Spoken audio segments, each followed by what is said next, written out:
खंडगिरी थाना पुलिस पाखरे एक विश्वस्त सूत्रु आगु खबर थिला जे पर्यटन स्थली जो उदयगिरी और खंडगिरी अच्छी सेठारे किछि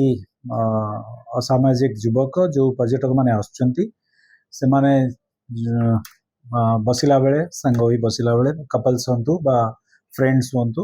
जे माने बसुचंती सेमानंकर फोटोग्राफ तांको मोबाइल रे कैप्चर करचंती सेमानंकु पुलिस रो परिचय देई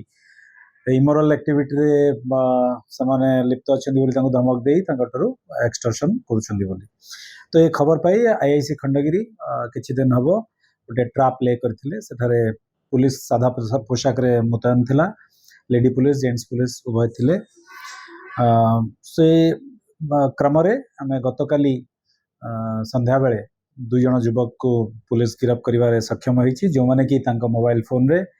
सेठारे थिवा किछि कपल्स मानकर फोटोग्राफ नौथिले जो पुलिस ट्रैप प्ले करिया पे बसले तांकर मध्ये फोटोग्राफ समान नैथिले तेणु सेमानकु रेड हैंडेड पुलिस काली अरेस्ट करिछि से कनेक्शन रे गोटे केस रजिस्टर करा जाइछि 947/25 दुई जन अरेस्ट होइछन्ति सेमान ना होछि जोसेफ बोली जन ना से केरला रो लोक से कटक रे नुआ बाजार रे रहउछन्ति आ जने होछन्ति जितेंद्र सामंतराय तो दुई जन को अरेस्ट कराइछि आज कोर्ट चालान करा जिवो सेमान ठारू मोबाइल फोन एवं तांकर गाड़ी मध्ये जब्त करा जाई। देखंतु हमें गत किछि दिन हबो खबर पाउथलु पुलिस पाखरे मध्ये जदियो